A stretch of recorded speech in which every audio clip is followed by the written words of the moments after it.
Guys, we are live according to the YouTube machine. Hope that everybody is well. Kind of an impromptu Friday night live. I don't normally do Friday night live streams, but I'm really excited to have on a guest that I've been watching his show for 3 years, over 3 years actually, before I started my channel. I'm really excited to have him on, a guy that's been in the collectibles markets for a long period of time. So we're going to talk through all this craziness that's going on out in the world. I'll go ahead and bring him on without further ado. We've got Shawn from Reserved Investments. How's it going, man? Good. Thank you so much for having me. Look forward to this chat.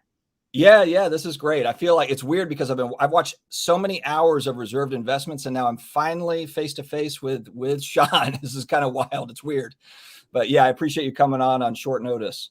Absolutely, happy to help.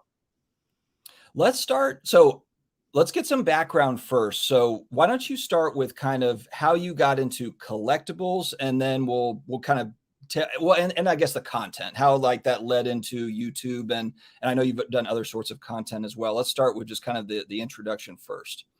Sure. My name is Shawn. I've been in the antiques and collectibles trade since the age of 12.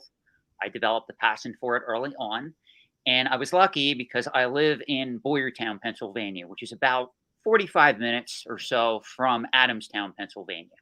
Adamstown, Pennsylvania is known as the antiques capital of the United States. You can actually Google that, and that's what's going to come up. It's pretty much full of small to mid-sized antique shops. A lot of auction houses are there, and there's a lot of knowledge in that particular area for not only collectibles, but also traditional antiques. So from a young age, I was exposed to the market, and I had mentors that kind of took me under their wing, and they taught me the truth as to how these markets work. And one of the things I quickly realized, even being that young and literally growing up experiencing this, is that there's a big difference between the way collectors and speculators view the trade than that of investment-minded financial professionals who come in and actually want to buy things with a gear towards potential profit down the line, whether it's short-term or long-term. And that's what really turned me on to this. It was learning all these different markets, the ins and outs. And I started to learn things where all these markets flow in distinct patterns. And if you can start to learn those patterns and understand what goes into them, i.e. the fundamentals, the dynamics of these markets, you can actually profit from these markets. And even if you don't want to profit from them, you can learn to become a better collector or speculator so you don't get stuck with 10 Rubbermaid tubs of Beanie Babies in the year 2023, rather than the actual rare and valuable collectibles that are out there. So it was a good learning experience for me. So I got an early start in the markets, and I went to school. I went to college for business, economics, finance. I have a business administration degree. And it got to a point where I was doing so many things by myself that I decided to merge my two passions, my passion for investing in finance and also my passion towards antiques and collectibles. So slowly but surely, I got lucky because I'm in my mid-40s.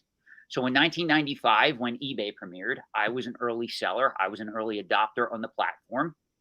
And I was able to make a lot of money in a lot of these markets, whether it be video games, pop culture collectibles, comic books, Pez dispensers, even Beanie Babies, even vintage Star Wars figures. And what happened was, over time, I learned other more advanced collecting markets. Then I want to say around 2008, right around the crash, I was sick. I was suffering from a disease that I would later get diagnosed with that is known as celiac disease. So I can't eat gluten, but I was sick for many years. And coming out of that, I got back into eBay. I got back into doing a lot of things because I had some time on my hands. And I started writing eBay guides at that particular time. There was a thing on the eBay platform where you could write guides and you can share your knowledge in collecting categories. And I kind of developed a very large following in that sense. And that led me to start writing for Antiques and Auction News. I've been writing for Antiques and Auction News on a biweekly basis since 2013. So pretty much 10 years now. And at that particular point, when I started writing for Antiques and Auction News, people would reach out because they couldn't believe the breadth of knowledge I had. And certain individuals reached out to me and asked for advice. So that's where I went in the direction of becoming a consultant. This was around 2015.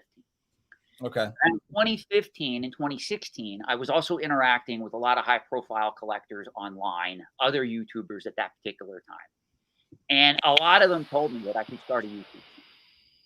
Well, at that particular time, I was not ready. I did not want to deal with anything with YouTube. I didn't want to do anything in the public sphere. So literally about 2019, I got out of a relationship that hit me really hard. I really liked the girl. It just didn't work out. And I said, you know what? I got to do something just to take my mind off of this. So I went into my basement office, as you see in the background of all my videos and right now, and I just took an iPhone, I mounted it, and I did literally one video that, in my opinion, was horrible, and I uploaded it to YouTube. And lo and behold, I got like 10 subscribers. People were reaching out to me. They said, when are you going to release another one? So I did another one and another one. And finally, people caught on and they said, oh, we get what you're trying to teach. Okay, this is very interesting. And other YouTubers started commenting on the channel. And eventually what happened, I know that some of you guys are aware of this, there was a massive speculative boom in graded video games.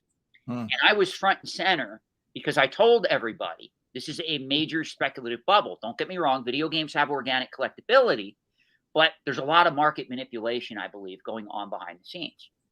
And Pat the NES Punk, a well-known YouTuber, Carl Jopes reached out to me. And we kind of collaborated on this video that Carl Jopes had in the works about Lot of Games.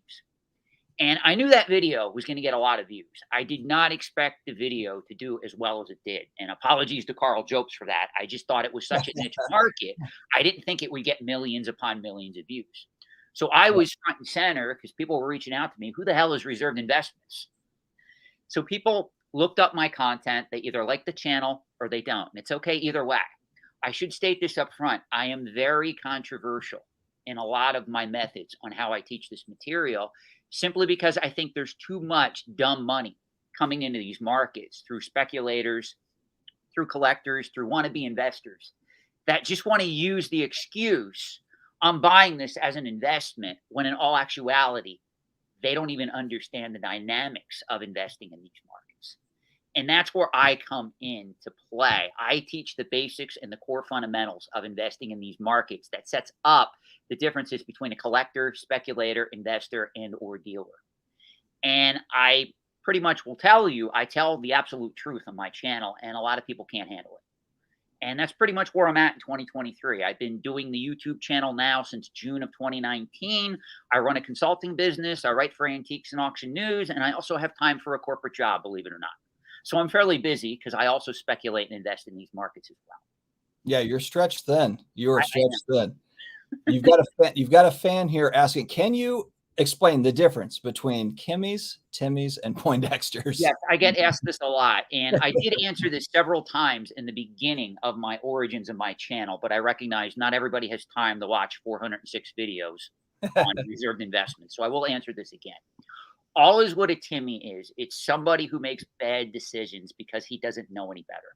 So usually he comes into these markets and he has the speculator or investment mindset, but he doesn't understand how the markets work. So he keeps making bad decisions, whether he's emotionally guided or he just doesn't understand. A Kimmy is the female version of a Timmy. I try to be fair. There you go. Poindexter, though, a Poindexter is more of a trendsetter. It's a hipster. It's somebody that looks at these markets and goes, oh, Pokemon's popular. I remember Pokemon. I'm going to get involved in that market. Or, oh, look, that guy in the background, he has a shelf full of vintage video games. I want to do what he's doing. I'm going to go to the market. I'm going to buy vintage video games. So Poindexter is a little bit different. So I just created those terms just so that people understand what I mean when I bring up Timmys, Kimmys, and Poindexters.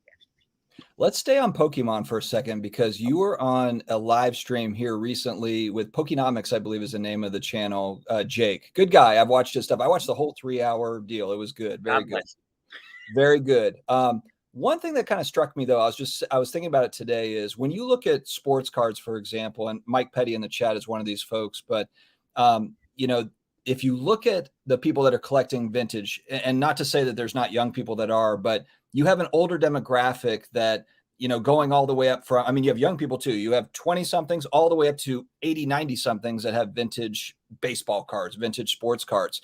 When I look at the Pokemon market, I mean, I have a little brother that's 36. I'm about to turn 42.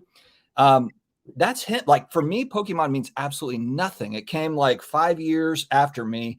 I have zero. And look, it's not to say there's anything wrong with it, but I look at the demographic there, and they don't have, when I look at that market, I assume, and again, I don't know this market, but I assume the majority of that market is 25 to 38, maybe.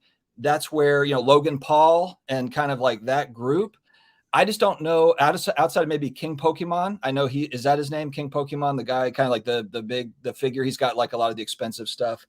He's got is it King Pokemon? I think that's what it is. Anyway, but my point is I don't see that, that older demographic. And really, if we're being honest, the older demographic has all the money. I mean, more so than the 20 somethings. Oh, yeah. So the concentration of wealth is up here, and I just don't see those folks in Pokemon. So that's a very interesting market to me. Not to say that it can't grow. I know you mentioned on his stream, it's very speculative.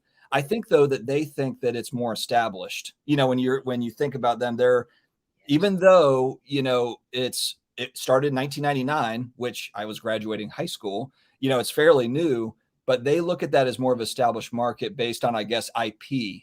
What would you say, I guess, to that? We'll just kind of talk quickly on Pokemon, on that stuff. Well, I'll tell you this right now. There's 3 groups of people that hate my YouTube channel. They either love me or hate me. Most of these guys hate me. One is, of course, the Pokemon community. The second group is the vintage video game, graded video game community, because I was able to predict the Wada Games bubble, the price snapback of that market and the proverbial crash. And the other is the Funko Pop community. So my channel is proverbially hated by all 3 of those groups at present time because of some of the videos I put out. So my problem with the Pokemon community is they think that their market exists in a vacuum where none of these fundamentals, whether we talk fundamentals of the antiques and collectibles trade, fundamentals of business, economics, and finance, they think that their market is immune to that. And that is 100% false. And that's why we talk about the live stream I had with Jake of Pokenomics.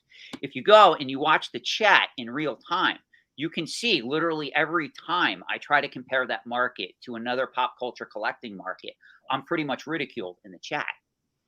And that's my disdain for the Pokemon community. I think they're making a major mistake thinking that would happen as a result of the pandemic and Pokemon coming into its own popularity at present time.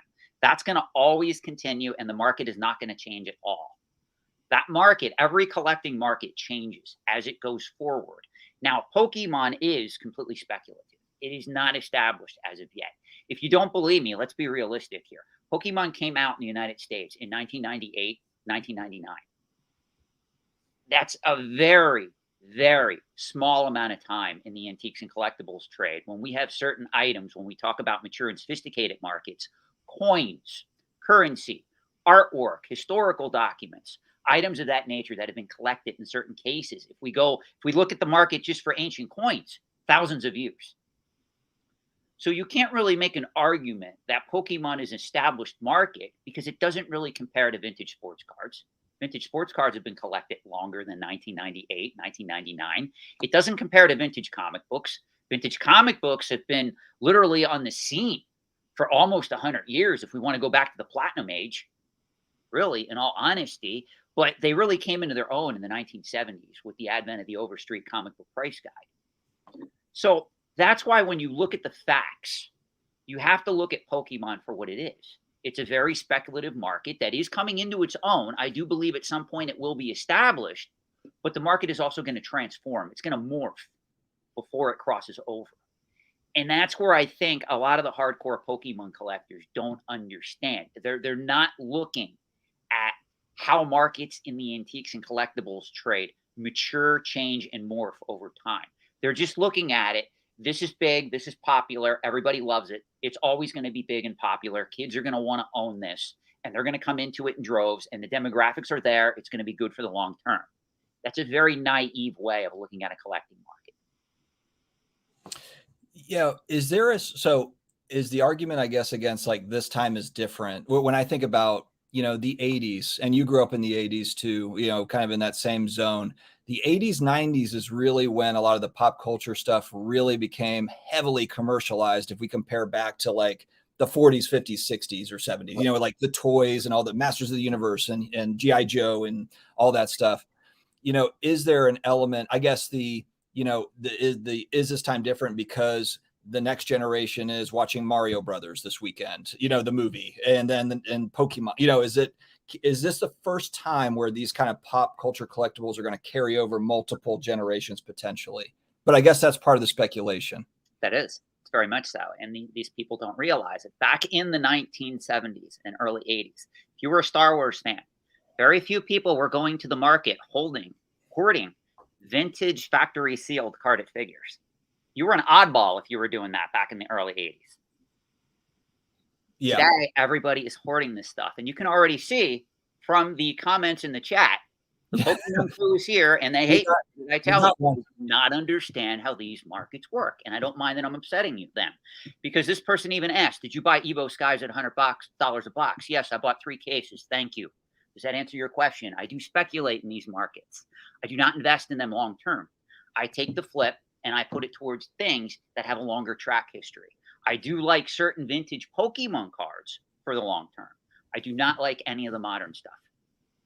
Now, your typical go-to for vintage, is it coins currency? Is that your go-to? Or, and I guess the next question would be, is if you're not seeing good, price points, I guess, to buy in at, do you have another, will you go into a graded comic book or something if you see value in it, a vintage, Silver Age book or something? Absolutely. As a matter of fact, I do like vintage comic books. Now, I don't like when we get to the Bronze Age, to the Copper Age. I consider those books too many in existence with few exceptions. Now, obviously, the exceptions would be like a House of Secrets 92, first appearance of Swamp Thing. If you look at the CGC census, pop reports on that, even in high grade, very scarce book. Batman 227. Obviously, if we're talking Copper Age, Teenage Mutant Ninja Turtles 1, first printing. Very, very hard to find key book, in my opinion. But overall, I prefer, if I'm going to invest in that market, Silver and Golden Age, definitely. And even in the Silver Age, there's books that were hoarded in mass, especially when you get to the late Silver Age. Now, just being that you've been in for a long period of time, I know you've mentioned before there's been folks that have hoarded this stuff. Do you know, I guess, personally, people, obviously we're not naming names, but people that have hoarded like Silver Age books and kind of slowly pushing them out into the market, that kind of like they have 100 copies of X-Men 1 from 1975 or, giant size X-Men, and they're just kind of slowly moving them out. Absolutely. I've actually gotten calls from people that have told me they found a hoard of comic books. And I went to look at it, and I'm thinking, oh, this is going to be all 1990s books, the stuff from the comic speculative bubble. And you walk in, and the dude has like 20 near mint copies of giant size X-Men 1. And to this day, there's a lot of these books out there that are not graded, because a lot of these people, they're very reclusive. Yeah. They're very, some of these particular individuals, I don't mean to insult anybody, but some of them, if you communicate with them, they're very awkward. They're not the type of person that wants to send their books in from grading and get them, sold right in the market for top dollar. They truly have an emotional attachment to this stuff. It's serving a purpose.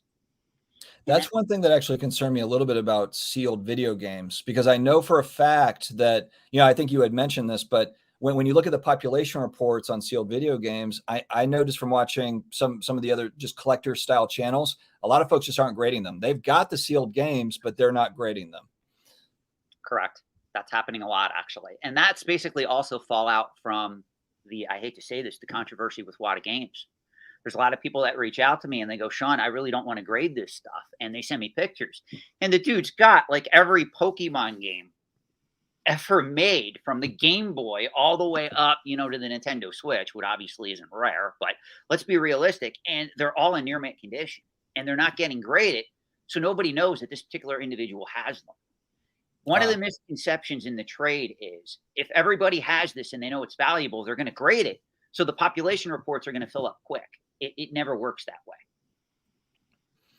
I don't know. Did you see, there's a guy in Detroit, and I think he had Asperger's syndrome or something when the story broke. He had some issues, but he accumulated all these comic books. The collection was massive. It made the news. Oh, yes. I do know what you're talking about. There's like a Batman, or there's like a Batman 1 or something that they're selling. Batman 1 is in the collection. Yeah. And even looking at the news report, he has like 5 or 10 copies of Ghost Rider 1 from 1973. That's just mint and plastic. They're not graded, but you could tell they're in high grade. So a lot of this stuff is out there and people keep buying it, thinking it's going to go higher and higher, not realizing at some point all this stuff is going to hit the market. These people, I hate to say this, they're going to die. Something's going to happen where that collection is going to be found, much like it did in this case. Somebody already put it in the chat, the Fantastic collection, and it's going to come to market.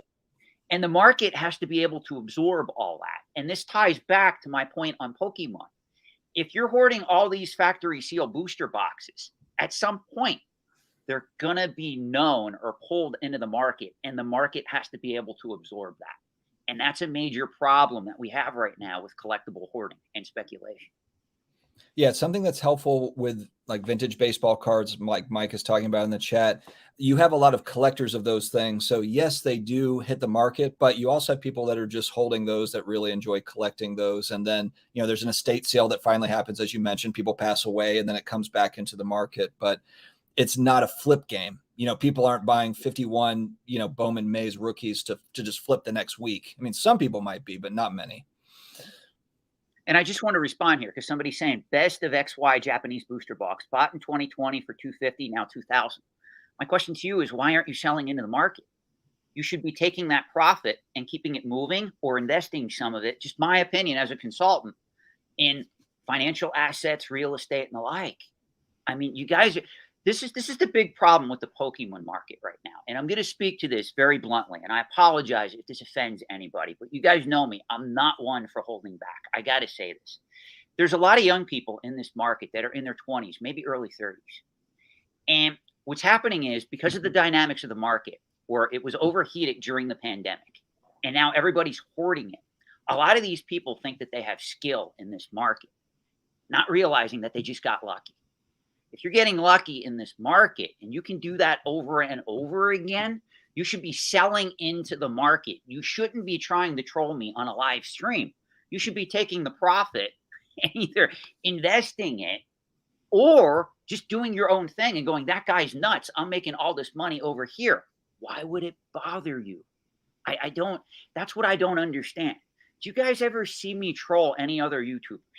That's what blows me away. I don't show up on live streams and do that. I just have to speak to that, because ever since, I think the last couple of videos I did on Pokemon, I've noticed that there's more people coming at me or attacking me directly because of my views on that market. I'm telling you, 10 years from now, you can mark my word on this, that market is going to change fundamentally. It's not going to always be able where you can just buy the latest booster box, put it in a closet, wait 2 to 3 years. Another generation's coming in and they're going to pay a premium for it. No market can work like that, guys. It doesn't happen over the long term. Short term, yes. Now, short term can last 10, 20 years in certain instances. But I'm telling you, at a certain time, you're going to realize there's going to be a downfall in prices for some of that stuff because there's too much out there. The depth of the market is too large. Let's flip back a little bit to the pandemic. So I know this is one of our, okay, so let's go back to 2019 as we enter into 2020. A lot of talk about, I talk about it, I know you've talked about it, but the impact of stimulus coming into the market, just US dollars entering when the pandemic started. And when you look at the graphs, you know, collectibles graphs, crypto graphs, real estate, you know, like if you look at just asset prices really over a few years, it all went up, and I shouldn't say all, but most.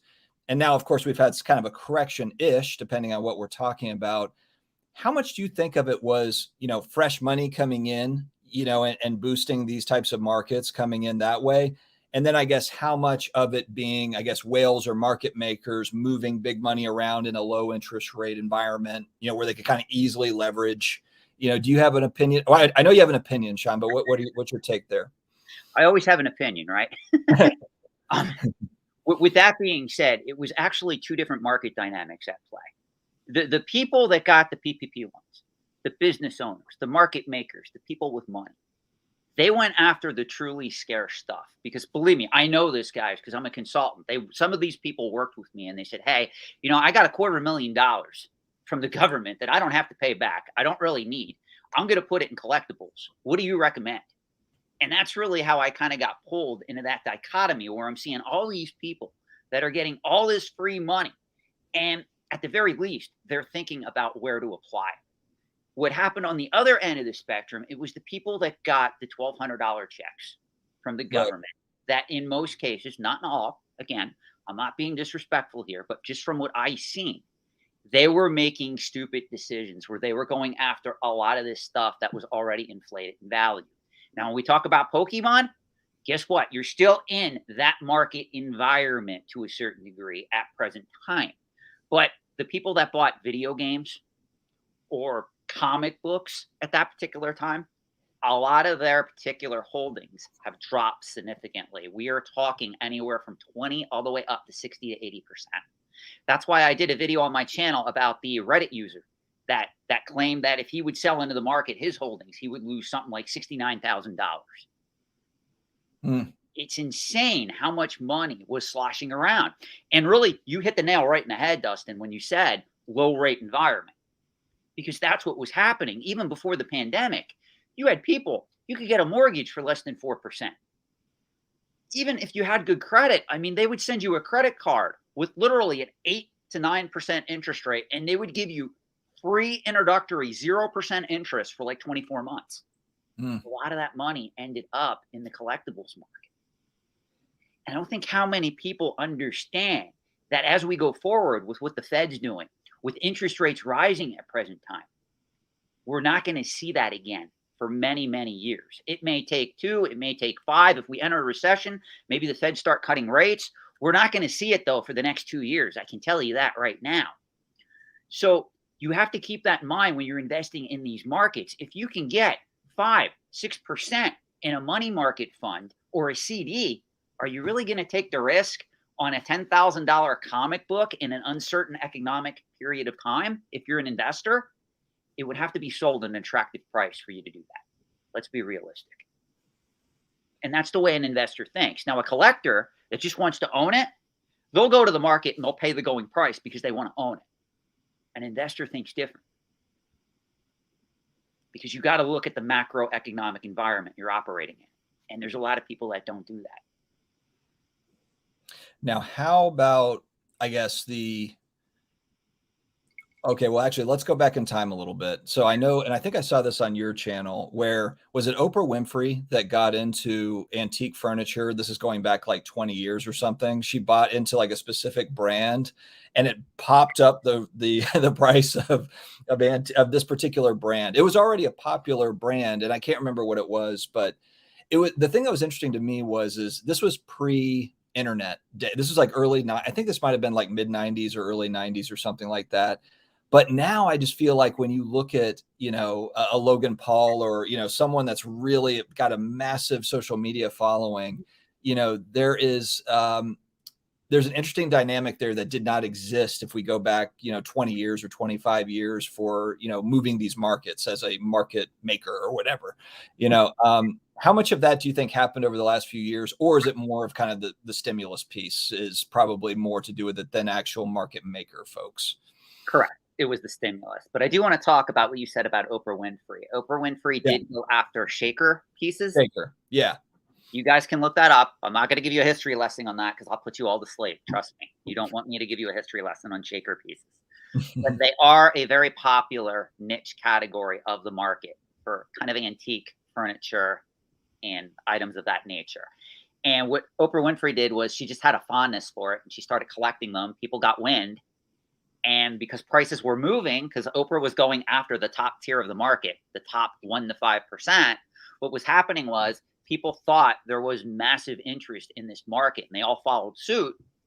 And eventually the market couldn't sustain itself. So prices eventually pretty much popped and the floor fell out. And this happened a lot throughout the 80s and 90s and even the early 2000s. It still does to this day with certain antique categories, where somebody like Taylor Swift, or who's the other guy? Tommy Hilfiger had a thing for weather vanes, I think it was, back in the 90s or late 2000s. He caused that market to pop because he paid something like $3.4 million for a weather vane. And everybody thought weather vanes were going to be the next big thing. So that does happen a lot. You have to watch trends, and you have to know who's playing in that market, because if there are celebrities, if there's market makers involved in that market, and you're buying into it at the same time, you could pretty much overpay for even established and mature antiques and collectibles. That happens a lot.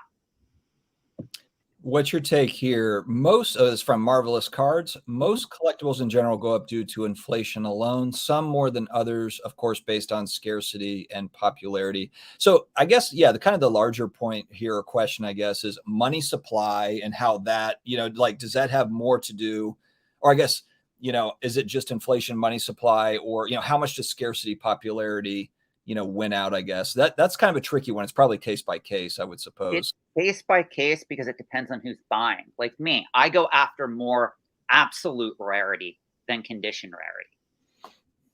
That's why I caution people, like in the video and comic books.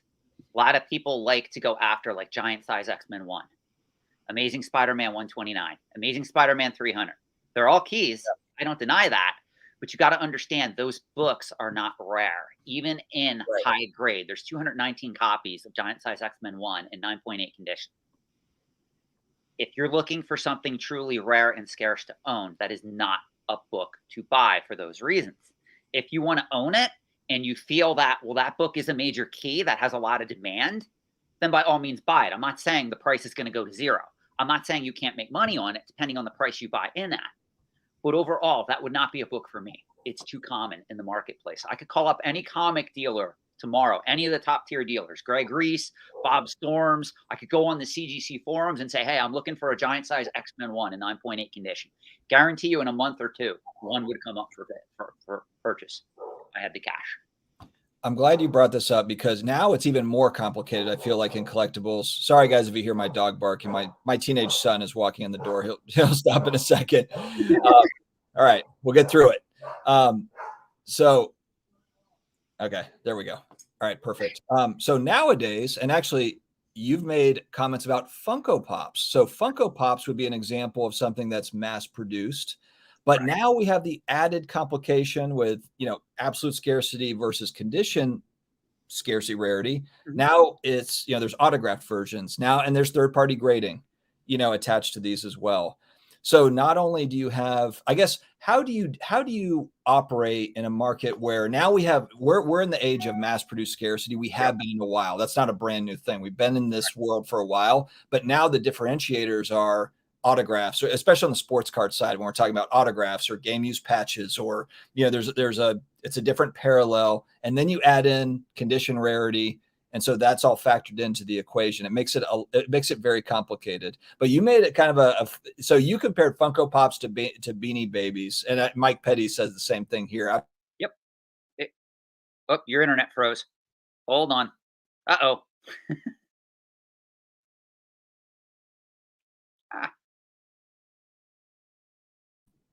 All right. Can you hear me? Yes, I can. Okay. Yep. Right. So let me answer. Oh, go ahead. Yes, Beanie Baby, pretty much Funko Pops or Beanie Babies 2.0. If you don't like that analogy, because this is what the Funko Pop guys throw at me every time I say this is, well, Shawn, you don't understand. It's linked to a licensed property. Okay, let's talk about Pez then. Pez were linked to a licensed property. How many vintage Star Wars collectors, the people like me that go after the big stuff, either the graded proof cards or even like a carded vinyl cape Jawa or a double telescoping Luke, how many of them have Pez dispensers in their collection just because they were released in the late 80s or early 90s with the prequel movies coming out and everything? And they have all these rare Star Wars Pez dispensers that sell for hundreds or thousands of dollars. Is that a thing? No, it's not. Let me help you out. Those dispensers, they're pretty much in the bargain bin. They sell for a couple of dollars a piece. That's what Funko Pop collectors do not understand. The market is just like Pez collecting was in the 1990s or even Beanie Babies. The fundamentals are the same. The only difference is what Funko Pop does well with is they understand the concept of mass-produced scarcity. They understand how to market their products in that regard, and they know that the Timmys, Kimmys, and Poindexters will flock to those particular items that they perceive as being quote-unquote rare and based on a pop culture property. And that's where Funko Pop makes a lot of their money. But it's the exact same thing. It is Beanie Babies 2.0. So for Beanie Babies, and I remember those days, they were really sharp in how they marketed that. The guy that ran it, Tycho or whatever it was, I remember the whole, like, how it ended on the internet, where it's like, we're going to end this thing at, you know, a certain day or the guy was a genius, really. He's probably an evil genius, but whatever. As far as marketing goes, he takes the cake. But going back, I think Victor makes actually kind of an interesting point. It's so easy to buy now. You know, if you go back to like 95 when Beanie Babies, you'd actually have to go from store to store and, oh, do you have the retired ones? Do you have these limited ones? Now you just jump on the internet and you have easy access to buy. But here's the problem with that. And I brought this up during Jake's live stream as well on Pokenomics. This is what people don't realize. It used to be, for something to become collectible, it would have to go through certain stages before it became collectible. And one of those stages was it would become worthless. Nobody would want it. You know, I know this is hard to believe for some people. I know you probably know this.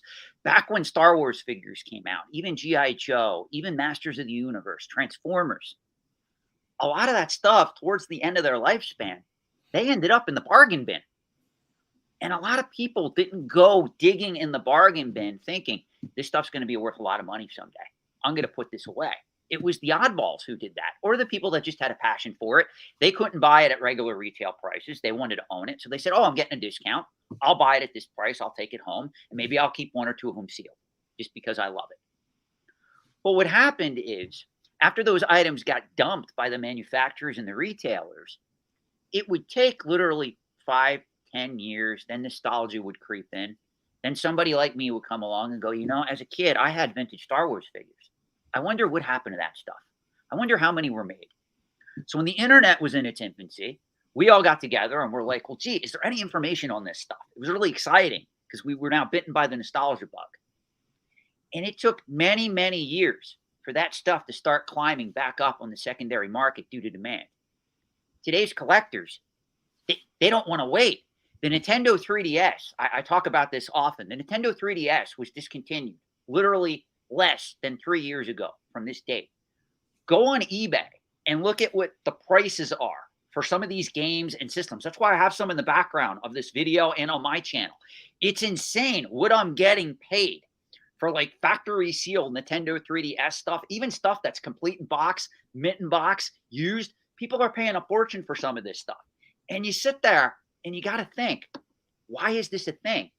This stuff never even had a chance to run its course. It never became worthless per se. It is now all being hoarded. And that's the problem that we have in these markets. So this person's actually right. It is easy to buy, but that's the problem. Yeah. That's not the solution. Grant also not on board with Funko Pops. Our resident Pokemon. So I got to give it to him for that. Hey, before you know it, if there's not already, there's probably Funko Pops of Pokemon people. So there you go. There is. Yeah, there's Pokemon Funko Pops. Amazing. You know, it makes me think too. I remember in Walmart going back to whatever 20 years, you'd have like the gigantic buck bin of like CDs and like sealed DVDs, and I'm just waiting. I'm waiting for this to be, you know, for there to be a third party grading for DVDs when I could have bought like a zillion of them for $1, you know, or whatever from the Walmart bargain bin. It's insane. Steve, how you doing? Good to see you. Flippin' Steve coming. You came in to learn something from Shawn. Actually, so I host another show with Steve on Wednesday nights, every other Wednesday night. So glad you could join up, Steve. Hi, Steve. Right. I didn't actually read through this comment before I put it up here, so hopefully all the modern printed cards, sports, pop culture, wrestling, along with comics, are being slabbed by the thousands, will be of little value decades from now. One, I guess, question off the back of this. Do you think all the third-party grading, all the plastic, you know, if you look at cards, comic, I mean, like all this stuff, you know, you kind of nailed it. I feel like when something is deemed a collector's item, like when the box actually says collector's item on it, it's not a collector's item. And so, you know, is there going to be kind of like bargain bins full of these kind of, you know, graded somethings? You know, on the sports card side, it's pretty easy because there's certain players that just don't work out or their career ends. Even if they have a great career, actually, they might still have stuff that's not very valuable. So I don't know. We all talk about that on our channel about, like, is it going to be just like a sea of plastic grading cases out there? It's going to be the junk slab era, I honestly believe. There's going to be a lot of this stuff because it's just like comic books. Prices shot up so much. I remember back in like 2012, 2013, if you had an Amazing Spider-Man 129 even, and it was in like 3.0 or 3.5 condition, you would never send that to grading because back then that book was only worth $1,500 on a good day in 9.4 condition. So a 3.0 or 3.5, it wouldn't even be worth, in most cases, the grading fee. Well, when prices started to shoot up with vintage comic books, now your 9.4 Amazing Spider-Man 129 is worth $7,000. Now that 3.0, that's looking pretty good to get that slabbed. So guess what happened? All these people during that time frame, they made the grading companies rich by grading this stuff. And it's all out there. And now as prices are starting to recede, people see, you know, I probably shouldn't have graded my Amazing Spider-Man 300 in 6.0 condition. It most likely wasn't worth it. So yeah, this is going to lead to a junk slab era, unless if something happens where prices continue, we get upward pressure momentum on these books to the point now that 3.0 Amazing Spider-Man 129 is now worth consistently more, along with the Amazing Spider-Man 300 6.0 that was slabbed during this time frame. So yeah, it's creating a major dichotomy in the system that's really going to have to get flushed out at some point. So how do we explain, there's a company called gemrate.com that tracks through the population reports, it'll track what each grading company, major grading company is, like the numbers per month. They track that on a weekly and even a daily basis by pulling that data from their population reports. So on the sports card side and really the TCG side, we're looking at PSA, BGS, SGC, and CSG, CGC for like Marvel cards, Pokemon stuff. But PSA last month set an all-time record. 1.2 million cards they graded between, and about half of those were TCG, Pokemon, Magic, Yu-Gi-Oh, and all that stuff, and the other half were sports cards. So what? And to me, I'm flabbergasted by that because you've seen really those, like really all these markets have come down price-wise, but grading has not slowed down at all. If anything, grading has sped up. Now, granted, pricing for grading has come down from where we were during the pandemic, and they've opened back up and all that, but it's still not as if it's like $8 grading or $10 grading like it was in 2019 at PSA for bulk. So how do we explain that? It's wild. Because there's still a dichotomy in the system. We have to have time for this to pretty much sort itself out. And that's really what I see. It's going to take probably 5 to 10 years for this to start sorting itself out. And I think that also plays into how these markets are going to change and evolve. You know, I don't buy that the current market dynamic that we're in, where you can just buy sealed product, put it in a storage unit, wait 2 to 5 years. That's not going to be the norm going forward. And I keep saying that people have to use caution. I'm not saying you can't make money on it right now. I'm not saying you won't be able to make a little bit of money on it in the future. But overall, if that's your strategy to invest in Pokemon, Magic the Gathering, any of these products, at some point, the market is going to change. If you don't believe me, I know that those of you know on this particular channel know who Rudy with Alpha Investments is. Oh, yeah. Did you ever see his infamous Pokemon bathroom video? Yes. Where all that stuff was perceived to be worthless. No, I shouldn't say worthless, but worth less than what he paid. Let's use that terminology. So here's my question to the Pokemon collectors. What changed in the market that caused that stuff to be in demand and valuable on the secondary market to the point it shot up in price so much? It wasn't just new collectors coming into Pokemon.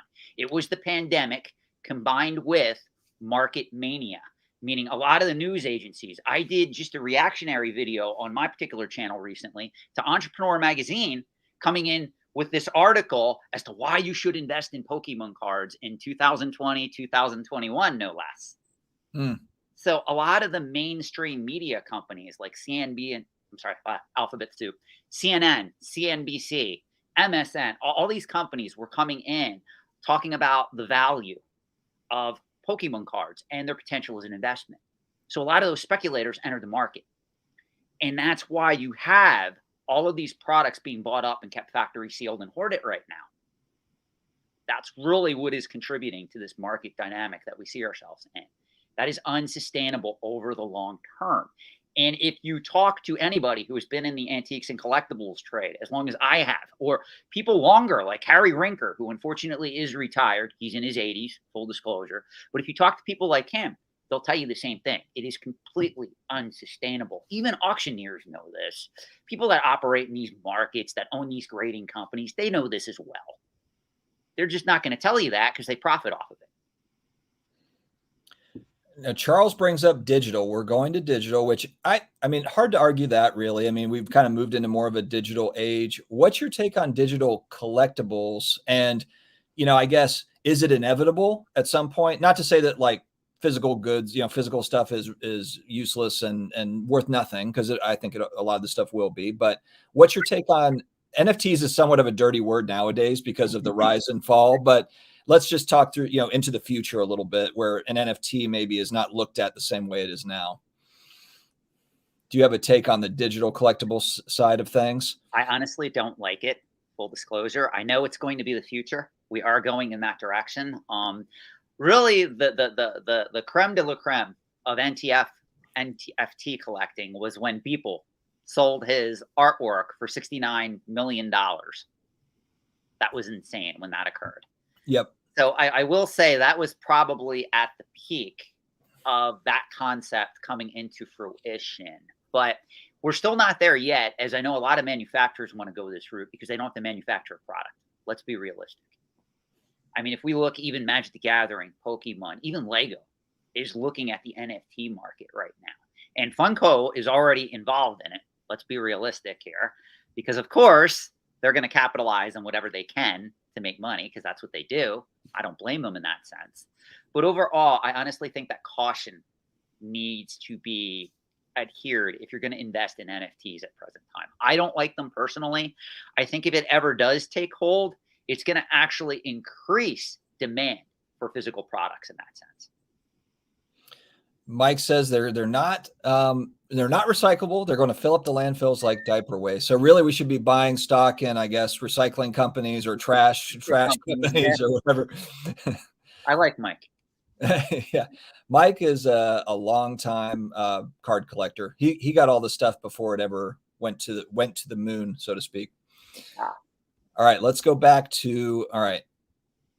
We've touched on whales. We've touched on Beanie Babies. Yep. Okay, so which collectibles markets? I know that you operate kind of more short term with a lot of the pop culture stuff, and you don't have to say specifically, because obviously you might be in buy mode and for certain things, but are there certain, I guess, collectibles, pop culture stuff that's of interest to you? I guess kind of an emerging speculative thing that you would be willing to talk about. Oh, absolutely. And this is where I have to, again, extend the proverbial olive branch to a lot of these individuals. Now, mainly, I don't do Funko Pops. Funko Pops are not my thing because they're 100% mass-produced scarcity to me. They're more like Beanie Babies. If I can make money on the short term over them and I can buy right, I would get into that market. But I would not be doing anything from a long-term investment standpoint with Funko Pops.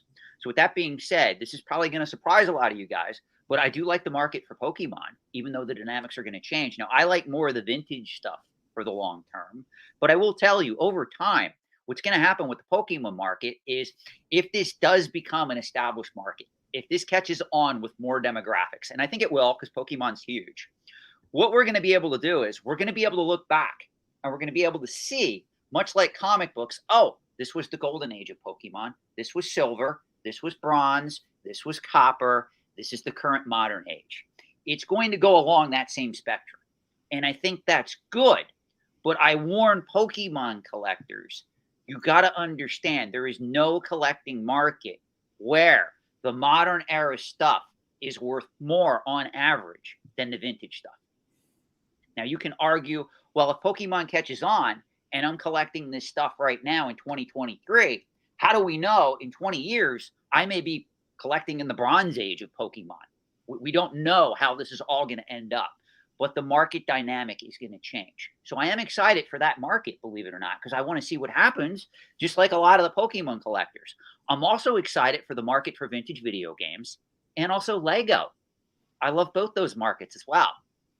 So when I come on my channel and I speak the truth, or I start to be a contrarian talking about some of these markets, you have to understand it's coming from love, if I could use that term. I know that sounds a little bit ridiculous, but it's coming from my heart. I'm not trying to attack you guys like you think I am. I'm just trying to show you that all these markets have risks and rewards. And a lot of you guys, if you're making money in these markets, I'm going to tell you, please, please, I'm not your financial advisor, but I will say this: take some of those profits and put it in a good, well-diversified financial portfolio so that regardless of what happens in these markets, you still get some money out of them. That's my best advice. But overall, I love all these markets. And again, the markets that I'm most interested in, pop culture, are Pokemon, vintage video games, even modern era video games to an extent, and Lego. I'll give you an example. I was going through some of my books that I have, because this is just a sampling of some of the books that I have. In storage, I have literally thousands of books on antiques and collectibles. If I would need a whole wall devoted to these books. And I pulled out this particular Lego book, and everybody looks at it and they goes, "What's so special about this book?" Well, it has this white Boba Fett Lego in it that right now this book is selling for over $100 on eBay simply because of that white Boba Fett. And ironically, I have 2 of these in my collection. So I'm going to be honest with you guys. This is something I'm going to be listing this on eBay. I'm done with it. If somebody wants to give me over $100 for a book, I think I got this off of Amazon when it was on sale. I think I paid $14 for this book. And right now the figure alone is worth around $100. So if anyone wants to offer Shawn 85 in the chat to save him on fees, you can do so. Shawn, all right. So Shawn, Charles, Shawn's a flipper. So he's playing short term, buys and sells. That's the thing. Yeah. That's the thing. And there also is a difference too. You had mentioned this. If you're a collector, if you're passionate about the stuff, then, and also depending on budget and price point and all those things, that's a totally different ball game. Yeah, that's all different. All right. Okay, let's go over some of the definitions. Let's call it that you've shared on your channel. Let's first cover the gambler's premium. What do you mean by the gambler's premium? Gambler's premium actually is a well-known term in Pokemon and Magic the Gathering communities. Basically, it means you're taking a sealed booster box. You don't know what cards are in it. So somebody who comes to the market knows that there are certain scarce or valuable cards in that. They're willing to pay a premium for that box because it's factory sealed. The cards are all in gem mint condition. They were never opened, and they don't know what's in them. So that's what we refer to as the gambler's premium. And in sports cards, breaking is huge. Yes. In sports cards. Probably, I mean, again, I don't know the Pokemon market, but in the sports card market, that's big stuff. Breaking is big, and I would assume the gambler's premium is probably more common on this side I would say on the sports card side for the new stuff. What about the greater fool theory? The greater fool theory is just basically a concept where all these markets in the antiques and collectibles trade, whether they're mature, established, whether they are speculative, they're all in their nature speculative because they're not on par with financial assets. They're not paying you a cash dividend. We can't go look at the 10K report. We can't see corporate earnings behind them. We can't see inventory turnover. We can't do a PE ratio analysis on any of these collectibles. It's just, I have this particular item. I paid X number of dollars for it. If I go into the market and sell it, I need somebody, for me to turn a profit, I need somebody for them to pay more than what I paid for it. That's referred to as the greater fool theory. It doesn't mean that the person who paid more than you is a fool. It just means that eventually when you sell it into the market, you need to find somebody that pays you more for that particular item for you to make a profit. And that's why we call it the greater fool theory. It's actually nothing against the Pokemon folks, but Grant, this is kind of funny to me because you're the Pokemon guy in the sports card chat. So they're talking about athletes and you're talking about Charizard. I think it's kind of a fun chat to follow. So you guys keep on going. Don't stop what you're doing. All right. You also have these broken up too. I think this is good to kind of just your opinion on speculative versus established versus mature markets when it comes to collectibles. Correct. Collectibles, there's only 3 markets that govern the entire antiques and collectibles trade. If you collect something that has a viable secondary market, meaning you're going to the market and prices are fairly stable, prices are sometimes all over the place, or prices are for items that you have to pay a premium for. Your collecting category is either speculative, established, or mature. Now, this is what people get wrong. I saw this earlier in the chat. There's a lot of people. Shawn, I know for a fact, vintage is 25 years. No, it is not. I'm sorry to disappoint you. That is not true. If you can look, I actually have a video on my channel where I define the terms retro, vintage, antique, collectible. All those terms are defined on my channel that were put forth many, many decades ago by a lot of the pioneers of the hobby, Harry Rinker being one. That is not the definition of vintage. What I will tell you, though, is speculative markets, the reason why they're attractive to most individuals is because they're the most volatile. If we look at Pokemon, if we look at Magic the Gathering, if we look at video games, even if we look at Lego, these markets are very new. As a result, there's a lot of price volatility in these markets. That's one of the reasons why they're speculative. If you compare that to coins, which are a mature and sophisticated market, coins are more predictable. I'm not saying you're not going to have price spikes. You're not going to have boom and bust periods in coins. But overall, if you put a coin in front of me, if you put like a 1885 Carson City Morgan Silver Dollar, an MS 65 plus condition, graded by PCGS CAC sticker, I can pretty much put a price range value where if you can sign that to an auction, I'm going to be very close to what I appraise that piece for what it's going to get in auction. Are there exceptions to every rule? There are. But overall, it's very easy to appraise those items because there's a long track history going back hundreds of years if we're talking about U.S. coins. That's what makes that market very mature. It's very liquid. Established markets are somewhere in the middle. And this is what a lot of people don't understand. If we look at comic books are actually a split market where if we look at pre-1965 markets, that market is pretty much established. Your Action Comics 1, your Detective Comics 27, your Batman 1, your Superman 1, those books aren't going down anytime soon. We all know if you own one of those books and you can sign it to an auction house, you're probably going to do quite well on that particular book at present time. I don't see that changing in the near future. In the distant future, it can. Don't get me wrong. But in the near future, everybody loves Batman. Everybody loves Spider-Man. Now, when we get to books like the Bronze Age, Copper Age, Modern Era, those books are speculative. There's too much price volatility, and there's not enough stable market data because the market data we have, if we look at Bronze Age books, only goes back to the 1970s. And you really can't base the value of an item in the same era it came out. What I mean by that is Giant Size X-Men 1 was published in 1975. It's unfair to go, well, it was only, what was that? Was that like 30, was that 25? I forget the cover price of. Yeah, less than 50 cents. Thanks. I think it was, 50 cents on the market. You can't look at that and go, well, it went from 50 cents to it wasn't really a collectible at that particular time. Right. People were buying it to read as well. So you got to take that into account. So when we say speculative, established, and mature, it just is a way to classify these different collecting categories. Now, I want to also point out another caveat here. If you have an item that is established, if you have an item that's mature, it doesn't mean that item is going to always be collected.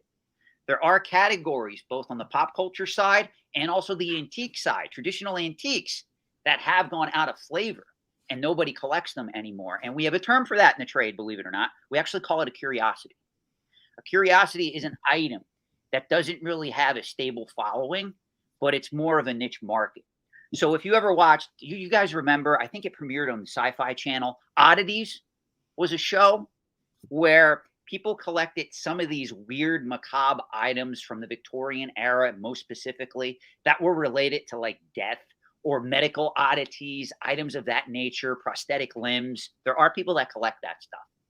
It's a very small market. Those particular items are not established. They're not mature. They're not speculative. They're curiosities. The average person, if you meet a collector in the street, the chances of him wanting to build a collection of vintage or antique prosthetic limbs are slim to none. So when we look at that market, it's a curiosity. It's not considered a mainstay in the antiques and collectibles trade. So that's what we mean. I'm supposed to do a video on that. I've actually been holding back doing that particular video because right now my channel is kind of engulfed in pop culture mania. Because there's people coming to me asking me to do a video on this, asking me to do a video on that, to the point where I, unfortunately, due to time constraints, had to put a lot of videos on antiques and other more macabre collecting categories on hold for a little. I am going to circle back around to them, though. I feel like this is a good question. Is there kind of, you had just mentioned that book actually is kind of a good example. You were in at $14 and now they're selling for 100. Yep. Do you have is there a rhyme or reason to it? Or does it just depend on what it is? As far as like when you decide I'm going to sell this particular thing? It depends on what it is. I mean, honestly, is there potential in this? It is a white limited edition Boba Fett, but again, it's a Lego minifigure. I don't invest long-term in Lego minifigures. It's just not for me. One of you guys, and this is really a difference, and I want to point this out because of my age. I get a lot of criticism from 20-somethings that come on my channel. They first find my work, and they're like, oh my gosh, this guy's against Pokemon. This guy's against this. They put words in my mouth, and they tear me up. And the one thing I have to tell these individuals, one of the things that you got to understand about me is I'm 46. So if you're 26, you can spend 20 years of your life trying to speculate in items like this if you want. If I spend 20 years trying to speculate in this stuff, I'm going to be 66. I personally don't want a house full of a lot of these products going into my golden years. And that's where there's a little bit of a difference between me and some of the younger collectors and speculators. And I understand that because I was once your age. And I will tell you this, as you get older, your likes and how you analyze things and what you consider important is going to change. So when I go and sell into the market, if I have something, this is my golden rule usually. If I have something where I can double my money and it's just a mass-produced product like an Amiibo or a video game or a Lego set, whatever it is, I will usually take the money and put it into something else. Now, when we talk about the hardcore pieces that I invest in, like you guys saw videos on my channel, currency, coins, I did one recently with a Star Wars proof card. All that stuff I'm buying and holding long-term. And believe it or not, there are vintage Pokemon cards in that collection as well, along with vintage Magic the Gathering pieces as well. So I do like those markets. They do have some potential for me. But again, guys, I'm going after the vintage stuff, the vintage graded stuff. I do not want to own a room full of factory seal booster boxes in my later years. I'm sorry. And Rudy, I got to give Rudy with Alpha Investments credit for this one thing. He just recently did a video where he talks about this. And he talked about how a lot of people are sorely mistaken because they think they can outperform an S&P 500 index fund by investing in collectibles. If that's the case, guys, you would have more money if you know what you're doing than that of Warren Buffett. Warren Buffett is probably one of the few hardcore financial investors who can outperform an S&P 500 index fund. So was Peter Lynch at one time. But there's very few people that can do that on a consistent basis because I do get comments, believe it or not, on my channel. Shawn, I can outperform the total stock market just by investing in collectibles. And I'm like, dude, I've been in these markets since the age of 12. I can't do that consistently. If you can do that consistently, you should be literally on your way, not to millions, to billions of dollars if you're setting it up correctly. Well, I think that's part of the problem is a lot of young people and older people just made a lot of money during that pandemic time. They made a lot of easy money. And so now they're like, oh, wait, it's not as easy anymore. It's actually really hard. Exactly. It's akin to, do they have talent or do they just get lucky? And that's something, even me, guys, in these markets, I have to ask myself that question. Do I really have this knowledge or did I just get lucky? Right time, right thing. Yeah, Charles, do not be sensitive and soft. I'm reading this comment. You're being very sensitive and you're better than that. So do not do that. Charles is a friend. He's a friend. Oh. I was going to say, because I do agree. You're right. You should let people do what they want with their money. And by the way, we're not here to tell, like, we're not trying to do it. Like, we're just obviously saying our opinion, but people can do whatever the hell they want. I mean, honestly, I don't like, I get people that reach out to me and they're like, well, Shawn, I'm doing this and there's nothing you can do to stop me. Dude, I don't want to stop you. Yeah. But like I tell in almost every video that I do, my channel is more, I don't think people understand this. My channel is more of a finance channel devoted to collectibles. It's not a collectibles channel. And I do tend to bring that up more in my most recent videos because I get a lot of people coming in to view my content from like the Funko Pop space or the Pokemon space. And they think that I'm here to pop up the value of collectibles. I'm not. I'm here to teach the dynamics and the truth about these markets. Breakdancing is on the way back again, according to Steve. We'll see. Everything works in cycles. Not everything. Not everything. Beanie Babies are not coming back, contrary to what you hear. Pez collecting is pretty much dead. Schwinn bicycles are dead. Lionel toy trains are pretty much on their way out. There are cycles in the antiques and collectibles trade, but a lot of the markets are also linear. Chinese Imperial Pottery, Pig 76. I don't know anything about that market.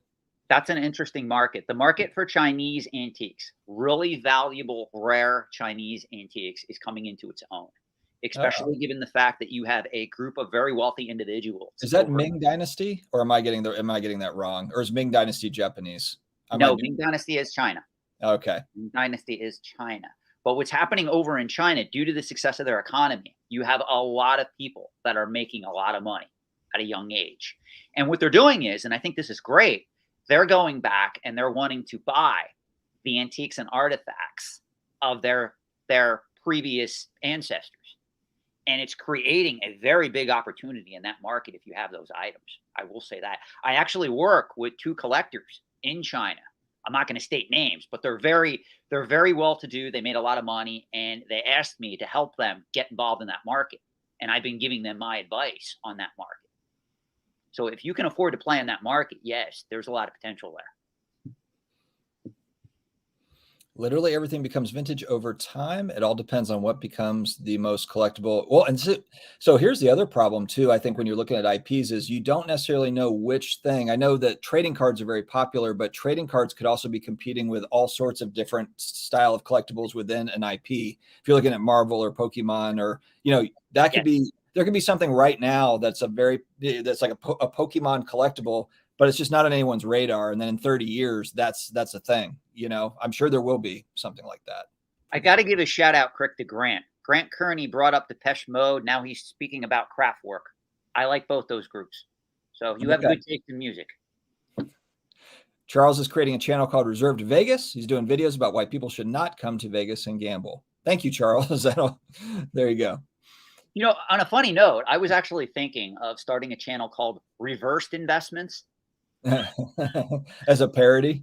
Yeah, I honestly got that idea. I'm like, maybe I should do something like that one time, or put out a video and just call it Reversed Investments, like on April Fools. Speaking of reversed investments, let's talk about my Stranger Things cards. That's a perfect segue. Sure. All right, so we talked about absolute scarcity versus, what was the other side? The mass-produced rarity. Is that what we had? Absolute. So Stranger Things cards, they started in 2018 by Topps. Okay, so they're very new. These are ultra modern cards. They're not vintage at all. A fairly new IP, Netflix being a 20-year-old company or so. This is the most popular original series they've ever made so far. Correct. But there's only so again, we don't know the print runs of those 5 sets that they've made. I guess the rare cards are the autograph cards, and there's some kind of parallels that are within it. But in comparison to sports cards and some of the other stuff, it's not even in the same galaxy as far as the amount of actual supply. And so I've kind of been looking at over the last year, I've been buying kind of more of the rare autograph stuff, the lower numbered parallels. It's kind of a fun, I watch a show, my kids watch the show. So it's kind of like a fun family thing. And to be frank, they're the only cards that my kids actually really like. Like when I get something in the mail, they're like, this is actually cool. And so as opposed to a sports card where they're like, okay, dad got another sports card. Great. So it's kind of a family bonding thing. There's a nostalgia piece there with it. So best case scenario, Stranger Things IP becomes the Star Wars universe. Like in 30 years, there's some sort of like resurgence, 11's coming back, in 30 years to redo the show. Worst case scenario is it's lost, or it's Battlestar Galactica or something in a couple years and no one remembers it. What is your overall take? And this isn't like a should you buy it or not, but just, I guess, like, and not that you would even know about these particular cards. I guess the other thing is there's comic books for Stranger Things. There's Funko Pops for Stranger. There's a lot of competing elements. There's actually Funko Pops for everything. We can eliminate that right away. Yeah. There's Funko Pops for some. I think there's Dukes of Hazzard Funko Pops, for crying out loud. I know I did see 18. I don't understand. Is it like Garbage Pail Kids where they don't have to get the IP for it? Like, are they able to just make them without getting the licenses, or they get all the licenses? They get the license, but they get it depending on how many they're going to make. I think that's what it's based on. So they Okay. may be able to get, like, I can't imagine people paying a premium in 2023 for a Dukes of Hazzard IP or even an A-Team IP. Let's be realistic. Right. Right. So here I'm speculating pretty heavy on Stranger Things as an IP, just because, I guess something that would be similar sort of would be Game of Thrones, would be another very popular show that also has cards. They do have autograph cards that are popular, but there's just not a lot of history on this sort of thing. This is kind of a pop culture entertainment card. There's entertainment cards that go back a long ways, but Correct. this is kind of a newish thing. So highly, highly speculative. Highly. You've watched the show, Mhm. right? Do you enjoy the show? Oh, I do. Okay. All Not right. my So, favorite Netflix show, I won't lie to you. My favorite would okay. be probably You. I love Oh, the okay. show You. But it's probably in 2 or 3. It's probably in my top 3. All right. So Stranger Things cards. Am I nuts for speculating? And again, I'm not mortgaging the house. I'm not like taking out a second mortgage. I've spent some pretty decent money on the rare stuff. I'm not going to pretend like it's not like they're $10 cards or anything.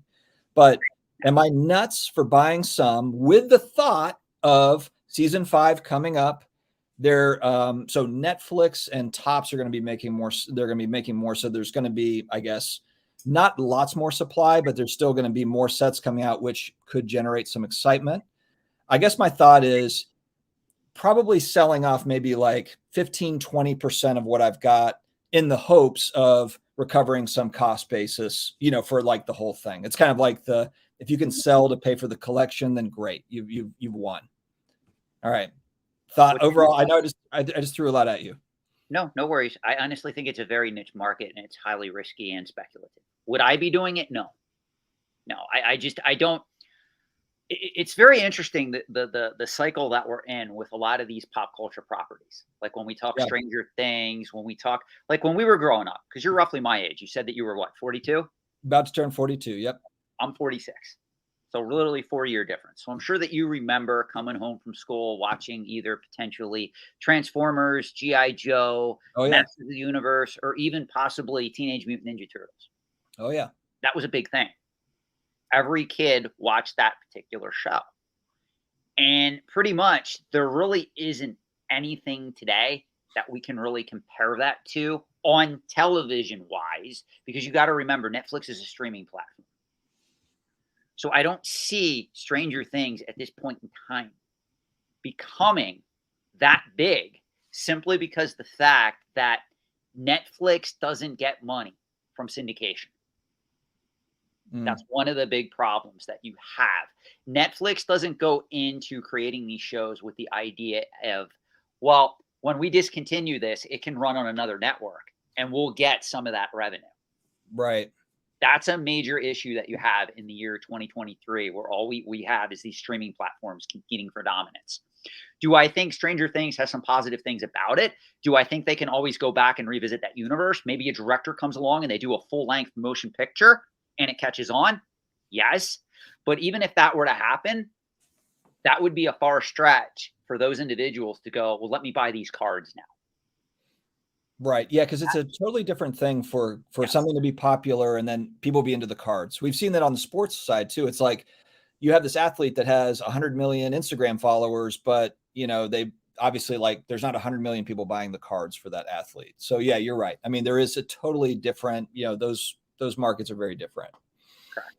Okay. All That's right. the only caution that I would give you on that. Okay. I'll be It's a just, little I'll slow down. yeah, I wouldn't go all in on that particular market. It's just like some of these more speculative card games. I know people probably in the chat want me to talk about Flesh and Blood, MetaZoo. It's the same thing. I think it's ridiculous. I don't know. Are you aware of MetaZoo and Flesh and Blood at all? I've heard of them, yeah. I'm not no expert at all, but yeah, I've heard of them. It just seems ridiculous to me that somebody can make a card game. They could do something special and limit the amount of cards, like cold foils that they were putting out originally. People can come along, send them for grading, and now all of a sudden these cards are worth $1,800, $2,200, $3,000 a piece. It's completely ridiculous how manufacturers can really benefit the most from that type of insanity in the market. And that's where we find ourselves. And that's why I'm very cautious when people tell me, well, I'm buying up all these Flesh and Blood boxes. I'm buying up MetaZoo. You have to understand collectible card games are now the next big thing. They're the thing that everybody wants to speculate on because of the success of Pokemon and to a lesser extent, the success of Magic the Gathering. So 10, 20 years out, I think the people are going to look back and they're going to go, why did I pay X thousands of dollars for a MetaZoo booster box in the year 2022 or 2023? That's what worries me about this market. That's why it is extremely, and I try to warn people about this, it is extremely speculative. And this ties into what you're asking me too about the Stranger Things cards. So going back to Rudy real quick, Alpha Investments, I mean, does it make more sense for him because I know he's got Patreon members. Obviously he's got channel income. He runs a business as a distributor, but I know for him, it's kind of like he has a price point that he's giving to his Patreon members or, his customers.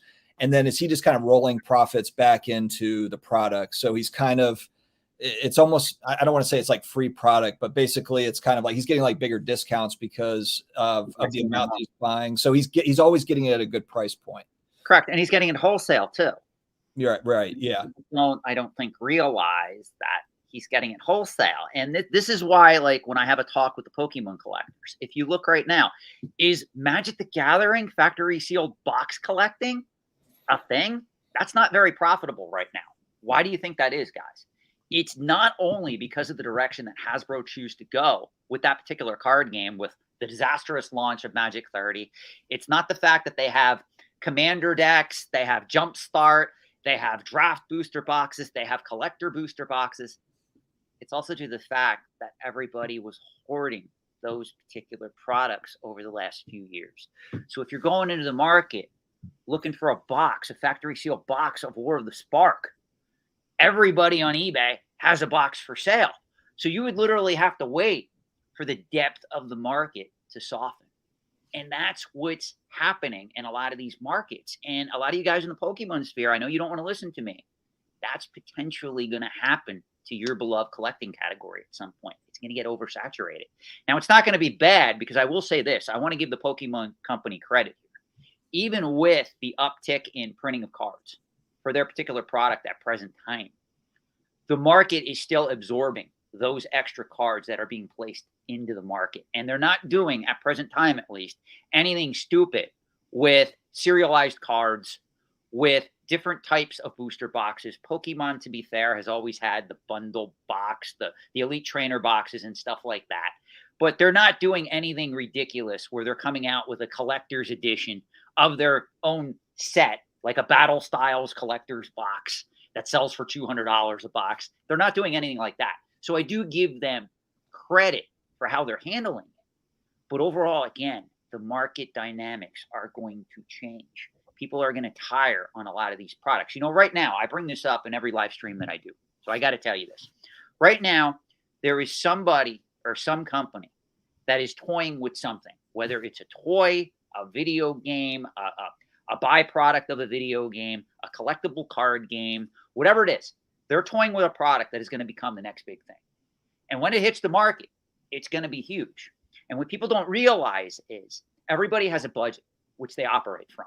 Whether you're a millionaire, multi-millionaire, 100,000-aire, or whether you have nothing, you're just starting out. All of us have a budget in which we can spend on collectibles.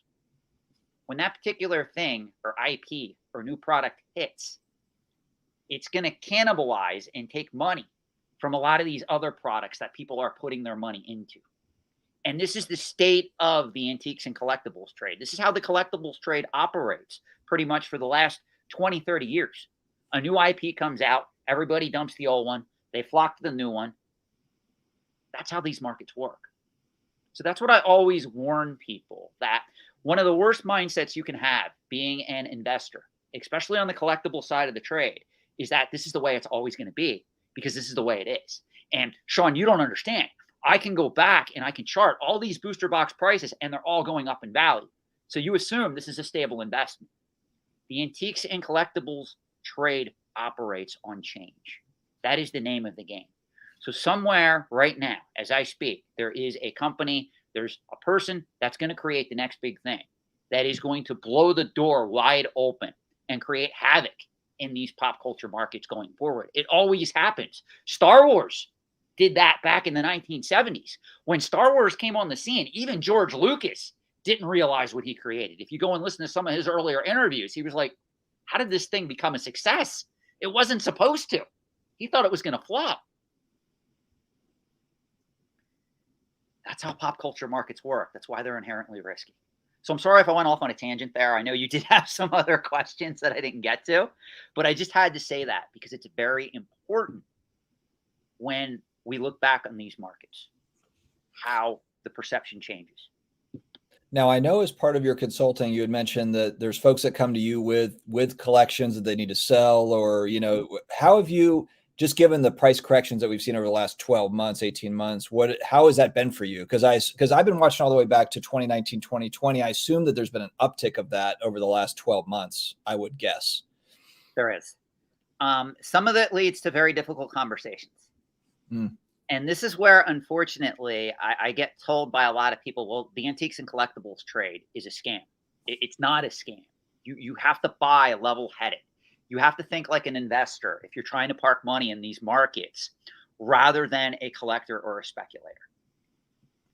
And that's the number one thing that you got to learn. If you're getting into these markets, don't get too emotionally attached. That's number one rule. I will tell you this, though. For a lot of the people that I can help, they are happy in that, how do I want to say this? Some of the pieces that they bought were better than others. And some of them, if they diversified properly, held value more than others. So they're still walking away with a loss at certain points. And there are certain items that people come to me with. I'll give you a prime example. Certain comic books that dropped 20 to 30% of their value. I'll even ask them, do you really want to sell this right now? You might be better off just holding this for another 5 years if it's worth it to you, if you understand the opportunity cost. Now, I'm educated in finance, so I can break down what that opportunity cost is. For instance, if they have an item that they pay $20,000 for and it's down to 12, if they're going to hold it and wait for that to recover or attempt to recover, you got to understand that $8,000 literally a year invested at 5%, you can do the math on that. Yeah, we've gotten to a point now. Well, it's funny how quickly it changed. I mean, now cash is king. Cash was trash. Cash was trash 12 to 18 months ago. And now it's like, hoard all your cash, put it in a money market. A money market account was just a waste of time, 18 months ago. And now it's like, hey, this actually isn't too bad. Correct. It's funny how that goes. Well, I think that's part of the shock too, is just how, and I'm even surprised as well. I wasn't necessarily sold on the Federal Reserve acting as swiftly as they did, with consecutive raises like they had. I thought they would maybe bend a little bit, and maybe, yes, they would, raise rates. I didn't necessarily think that they were going to just continue on, the way that they have, but they've stuck to it. Correct. And it's actually a very controversial talking point, isn't it? Because it does create a lot of anger. Because why are we addressing inflation in this manner? Part of inflation, I hate to say this, 30 to 40% is corporate greed. Uh-oh.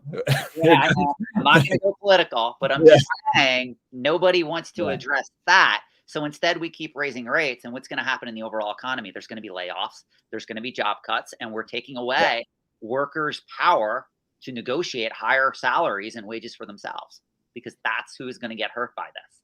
It's not going to be major corporations. And then the irony is, the stimulus is meant to give stimulus to the people. And ironically, the stimulus is the reason why we're going to all lose our jobs, and like, while we're, going to go through this correction, it's because of it. So it's like, it's not free money. Correct. It's not free. Correct. Oh, man. All right. See you later, Steve. Thanks for joining, buddy. This comment was probably from 20 minutes ago. It sure was. I'm always 20 minutes behind on the comments. No, I go off and rant, so I apologize. No, it's me. I do this every single time. I'm always behind. I'll gladly answer any questions that are asked, even if it takes longer. I don't mind staying to answer the questions. Yeah, guys, we'll probably wrap up here in a little bit, but if you have anything, for Shawn to answer, throw it in and we'll try to get to it. See you, Flipper. Talk about what viewers say. Why worry about that so much? Yeah. Well, I mean, that's part of, I hear you, Tom, but it's part of what we have to do. This was an insult to the Pez community. Oh, they hate me too. Don't worry. But luckily in the year 2023, there's only like 10 or 20 of them left. No, I'm kidding. That's horrible. But seriously, though, yes, the Pez community is probably mad at me as well. I do know I did write an article for Antiques and Auction News, and I did actually get a literally handwritten letter from a guy who's about 85 and collects Pez dispensers, and he was unhappy with my take. So if that tells you anything about that community, guy who's 85 and he wrote me a handwritten letter. What's the latest on stamps? You know, that's something I feel like people collected stamps, but is that a market still? That I know it was, but I haven't heard much about stamps. This is the thing about stamps. Stamps overseas, like in Britain, in China, Hong Kong, stamps are going strong in those markets. So British people would collect, obviously, stamps from the United Kingdom, Britain, England. But in America, the market for American stamps, unless if it's in the top 1 to 5% of that market, the bottom 95% is in the toilet. The top 1 to 5% of that market, though, is going strong. And that's where the money is. So it's an interesting dichotomy where you have a market where the top tier collectors are doing very well, but everybody right below that is pretty much like, this is boring, this isn't for me, and prices are falling on the bottom stuff. That's a very good question. Thank you for bringing that up. I actually have my upcoming 13,000 subscriber Q&A video that I have yet to put out. I got to get to that. Is going to be about that particular talking point, why stamps are dying pretty much and coins are pretty much reaching new heights. It's just the dynamics and the demographics of those markets are a little bit different, because when we talk about coins are made of precious metals. So you have a lot of precious metal purists that come into that market, and then they realize, oh, this is cool. I can actually trade in some of my gold for a rare gold coin that actually has collectability, and they cross over. Stamps don't have that dichotomy. Yeah, so it's like you're getting 2 for the price of 1 almost with the collectible. Yeah. I saw Peter Schiff today going off. He's all excited about gold going to the moon. He's all over. He's interviewing everywhere. I've seen him. And he predicted the last 5 million market downturns, right? Yeah. Always predicting a downturn. God, it's so funny. It's like he's a bullish on gold, and literally his company is Schiff Gold. You know, like, and you can buy gold from us here at Schiff Gold. Yeah, it's like, we get it, man. You've got heavy bags in gold. We get it. All right, Fortnite. And I've seen people speculate on Fortnite cards. This is kind of interesting because it's a very popular game, obviously. I think the one thing too is it's like, again, it kind of goes back to do you buy the game itself, or do you buy the card? It's almost like Halo's popular, right? Yeah. Now, Halo's not on par with Super Mario Brothers. Right. If you're going to invest in Halo, there's action figures, there's toys, there's the games. You know what I mean? It's kind of like a weird niche market. That's why I don't like Fortnite too much. It's very niche, speculative, and it's hard to predict. I do know there's merchandise out there. I know that people love to argue with me, Shawn, you don't understand. I'm going to buy a factory sealed copy of Halo for the original Xbox, and it's going to be worth money because Halo is going to be even bigger than what it is right now. And I kind of have my thoughts about that. In most cases, they're negative. I hate to say that. You would be better off going with a vintage Nintendo game rather than Halo or Fortnite or any of this stuff. Yeah, for games, it's funny because with like vintage sports cards, you're talking about like 100-year-old cards. For vintage video games, it's literally like what we grew up playing. So I feel like we're like the old men in the room when it comes to like graded video games. But I've always stuck with, Atari and regular and original Nintendo stuff, even though they did make a lot of it. It's like, if I'm going to buy a graded game, I would rather, that's the stuff I grew up on. So I love that. I like all the original black box NES games. So I'll get like, nice CIB copies of it, not spending a fortune on it, but it's like, that's like the original stuff though. That's like I agree. I will say this, the artwork for the box art games is iconic for a Nintendo collecting. I'm not saying it's historic. Right. But for Nintendo collecting, I honestly think there is something there about that if you were alive during that time. Yeah, because it's something now. Hell, I mean, kids in 20 years, they're not going to even have a box. There won't be any physical games probably. It'll all be digital. Now you have the option, but it's still, even now when you buy a physical game, it's not the same as that 8-bit, box art, the clunky box. People in 50 years are going to be like, what? Like, people actually bought games in boxes? It's freaky that we're getting to that point. It is. Yeah. Oh, okay. Yes. Disney is coming out with Lorcana this fall. Disney cards. This is Shawn's favorite. Shawn had bought 12 cases of this. I am not involved in this market at all. I just want to see what develops. It's very interesting. It's fun and to cover, to look at. But overall, no, I'm not involved in this because I consider it full of hype right now. It's not worth the risk for me. I do know you could probably make money on it. I'm not going to lie. Yeah, the You'll short probably term. be able to make money on it short term, exactly, because of the hype machine. It's just not something I want to get involved in. One thing, Charles, I don't know if you can answer this, but that set that just came out, that 100-year set, it came out of China. Is it a licensed product, or That's is what it? everybody's asking. I've heard that Yeah, too. That it's not licensed. If that's the case, Disney is very sue happy. yeah, it's not. I mean, I know the Lorcana set is actually like the I don't know, the American set or the licensed set, but I don't know if that 100-year stuff is. That'll be interesting. All right, let's see. What else do we have here? We got the US dollar collapsing. Well, that's what's funny though, is it's like the US dollar was collapsing 12 to 18 months ago, and the Federal Reserve said, actually, no, it's not going to collapse. And then this is like basically just reverse course on all of that. But now what's interesting too is you see all these countries. We won't go off on too much of this, like, geopolitical stuff, but now you see countries that are like, hey, we can't afford. I mean, honestly, like countries can't afford to trade in US dollars. So now it's going to be like, hey, we're going to go with our native currency because they're getting hammered on the exchange. Correct. Yeah. So we'll have to, I mean, that's another pressure on the reserve of like, anyway, that's probably another topic for another time. Actually, this is excellent, Shawn. This is, and again, you don't have to play accountant here, obviously, but collectibles are taxed a certain way as well. So like short-term versus long-term taxation, you got to take that into account as well. Correct. That's another good point. Marvelous cards. A lot of people don't focus on that, which bugs me. All right. I'm sorry, guys. I'm trying to get to. I am 14 minutes behind on the chat.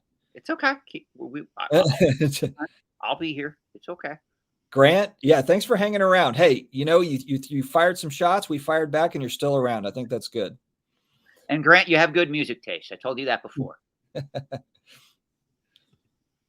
Charles has heavy bags in gala games. So this is basically what this is telling me here. No.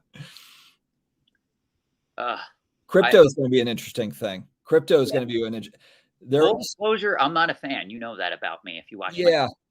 Well, that'll be one. I feel like there's going to be a few winners in that space, but we just don't know who we don't know what they are. There'll be certain tokens probably when you look back, you're like, damn, I could have bought that at whatever, but there's also 1,000 tokens that are zero, so it'll be trying to pick which, the right horses, which is very difficult. It is very much, especially in today's day and age. Everybody's coming out with a cryptocurrency. It's insane. Do you remember when the Squid Game aired? They had the Squid Game cryptocurrency that ended up being a scam. It was a rug pull thing. Yeah. Scam. I mean, I'm sorry to laugh. If anybody got hurt here, I apologize, but it was just hilarious to me how a cryptocurrency based on the Squid Game, people thought it was legit. I mean, yeah. There's a lot of people made a ton of money in NFTs. I was not one of them, but a lot of people made a lot of money in that crypto and NFTs. And now celebrities are getting sued over it though, because the bottom dropped out. Right. Yeah. Yeah. FTX and I don't know, and probably some of the other ones too, but FTX was just such a monster. Celsius too. Yes. Celsius. Because I used to get in arguments when I first started my channel, when Celsius came out, people were arguing with me. Well, Shawn, if you want to invest in cryptocurrency, you can get paid a dividend. And I had to tell them there's no way you can get paid a legitimate dividend because it's not linked to cash flows. It's not linked to corporate earnings like a company.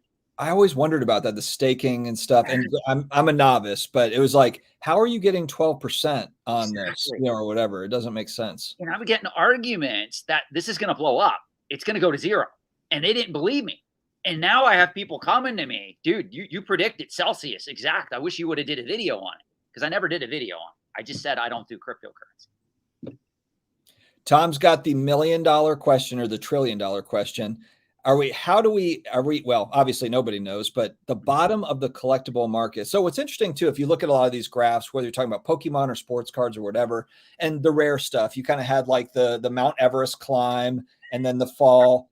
And then you have like it's stable, and it's still like, people are like, hey, but it's still like 3 or 4 times higher than it was in 2019 or whatever. So we're good. And I think everybody's kind of like, buy in more now? Like, are we buying the dip, or, everyone's trying to figure out kind of like where that bottom is, or are we trying to catch the falling knife? What's your opinion on some of this, or I guess for the more rare, like you mentioned, vintage Pokemon stuff. So, if there's certain things that have come down, are you kind of picking your spots, or how are you viewing the bottom, so to speak? Okay, well, first, if anybody ever tells you that they can predict the bottom or the top of any market, whether it's collectibles, cryptocurrency, stocks, bonds, ETFs, real estate, mutual funds, whatever it is, run far, far away from them. They cannot. That's right. It's not experience they have. Even if you ask Warren Buffett, he would tell you, I have no idea. Yep. Okay?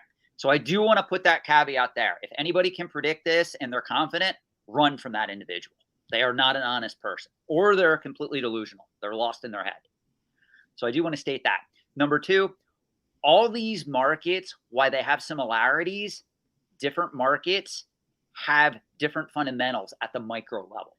For instance, what I mean by that is when we look at Pokemon, video games, coins, artwork, all these markets at the macro level all perform in a similar way, whether they're collectibles or antiques, with some differences between those two categories.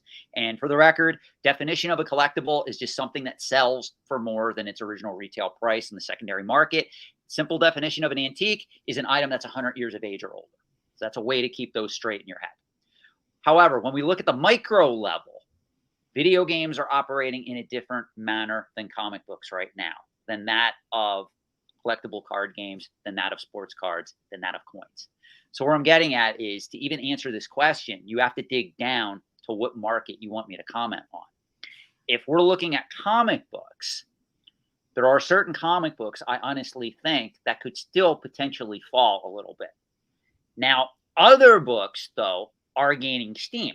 So it's kind of like a dual dichotomy. For instance, if you were telling me you're going to go after a House of Secrets 92, I can tell you right now, that book, in my opinion, right now, that book is starting to chart up again because there's a rumored movie in the works. So it just depends on the market. Video games, now that we had the crash in the graded video game market, I do think there's starting to be some opportunities to buy in if you really want to risk money and you understand the risk and reward scenario if you are going to invest in that type of commodity, that type of speculative asset. So it just depends on the market. And that's really what you got to ask. Magic the Gathering is a good one right now. I'll tell you this. Right now, a lot of prices for reserve list cards, Magic the Gathering, are down significantly. In my opinion, if you're going after Alpha, Beta, Unlimited, Arabian Nights, Antiquities, Legends, right now may be a good time to act. Does that mean I have a crystal ball and can tell you 100% that prices aren't going to be able to fall further? No, but those are pretty much blue chips if you're looking to invest in that market and you think that that market is going to eventually tick upwards. So it just depends on the market. That's really how you got to look at it. Like if you were to talk about rare coins right now, the U.S. vintage rare coin marketplace is literally overheated right now, believe it or not, in most cases. So if you want to buy coins right now, and believe me, I'm involved in this market. You guys have, if you watch Reserved Investments, you've seen the video that I did with rare coins that are from my personal collection. I would tell you, use caution in that market. Is the antiques and collectibles market as a whole the most complex financial market? Because I feel like with stocks, at least you've got earnings reports. You've got a lot more data, and you've got a lot more. It's different in terms of liquidity, is just getting in and out of stuff. I mean, but I feel like with this stuff, like this is another example of, graded magazines. Like you have so many different markets within like this gigantic, bubble of things. It's wild. Anyway, Correct. Yeah, go ahead. I can answer that for you. Yeah. What a lot of people don't realize, and this is something that I do have to state before I even answer your question, is if you're operating in the antiques and collectibles trade, chances are you have a passion for this stuff. So collectors tend to over-importanize, if I can use that word, I just made it up. Don't quote me on that. They tend to think that their preferred collecting category is more important than it really is. Meaning, if you're investing in these markets, these are very niche markets. If you go and have a conversation with somebody who's a non-collector and you tell them, well, I'm invested in rare coins, I'm invested in Pokemon cards, I'm invested in art, I'm invested in video games, they're going to look at you a little funny, even if they know that people, based on what they see on CNBC, CNN, the nightly news, whatever, that talks about record-breaking auctions, they know that people invest in it, but they're going to look at you a little funny. So you have to understand that to the outside world, these are very siloed niche markets. And in all honesty, those people are not incorrect. That's exactly what they are. So the way that I want to answer this is it's a complicated market from that standpoint, where collectors have a passion for this. They understand the market where somebody goes into the market, they pay $20,000 for a comic book. The average person will never pay $20,000 for a comic book. You know, I have a saying on my channel, and I repeat this a lot. A collector is born. They're not made. You can't turn someone into a collector. They're born with it or they're not. There really is no in between. Are there people that sometimes pass through as speculators or they get caught up in the hype? Yeah, but most of those people, they sell out and they never get back into it again. That's a good point. Yeah, it's a very transient space, I guess. Yes. People get in and out. Yeah, that's a good point. So it's very speculative and it's complicated. But at the same token, I think a lot of collectors themselves misread it, because if you're really into comic books and you go, well, I have a 6-figure comic book collection, the average person, or if you go on a date with somebody, they may look at you funny if you say that. You know, I do want to put this out here. In my whole dating life, believe it or not, even one of the reasons that I was dead set against doing this particular channel is I never really talked about my investments in antiques and collectibles. Unless if the relationship got really serious where I thought it was going to head towards engagement or marriage, I never brought it up. So now that I'm on YouTube, it's funny because I'll have like an ex-girlfriend that'll stumble across my video and be like, whoa, I never knew that he even owned that, let alone had it. So it's very interesting how people outside the collectible sphere view this compared to us that are in it, living it 24/7. So just keep that in mind, guys. All right, 52 Mantle. So I guess what Dex is just saying, graded magazines. Have you looked into this particular market? So it's, you know, Sports Illustrateds and it's, I guess, Playboys and, you know, that sort of thing. Yes. It's a niche market still. I will be honest. It's also a market that's ripe for cross-category collecting. For instance, if you're a Marilyn Monroe fan, you're going to go for a Playboy #1. Let's be realistic, because that's where she premiered in that particular issue. If you're a Nintendo fan, you're going to go after a Nintendo Power 1. And to be fair, I'm going to surprise a lot of your audience. I honestly consider a Nintendo Power 1 magazine in like 9.2 or 9.4 condition. If you have that first issue in that grade, graded by CGC, that is, in my opinion, a very good investment for literally long term, at least for the next 10, 20 years. And that surprises a lot of people when I tell them that, because usually, believe me, I am not bullish on the vintage video game market at all.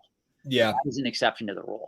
I missed on those too. I remember looking at them and then just never pulling the trigger, because again, it was kind of like, oh, that'll be there, and then it just got to a price point where it's like, well, I'm not going to pay that, you know. So, on that note, vintage Disney collectible. So we've got the Disney cards, but you've got hardcore Disney collectors for the statues and different collectibles. Yep. I'm actually excited for this question.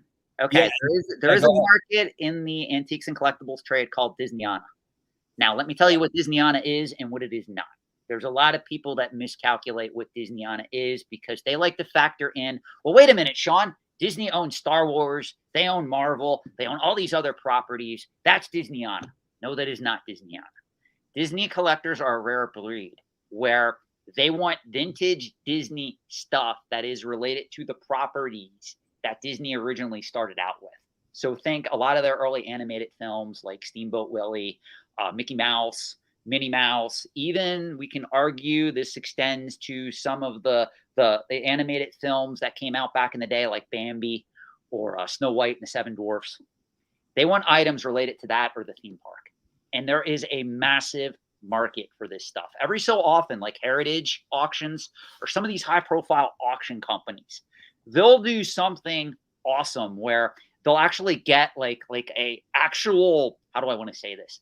An actual prop from one of the attractions at Disney World, like Space Mountain or the Runaway. I think it was the Runaway Rail Train or Small World, one of those particular theme park events. And it'll sell for a small fortune on auction. And you wonder, who the hell is going to buy this particular piece? Because usually if it's a prop from one of those rides, it like takes up like half a room to store. And people pay a major premium for this stuff because they love Disney. Disneyana is one of those markets that, in my opinion, is really, really pushing to cross over from established to mature.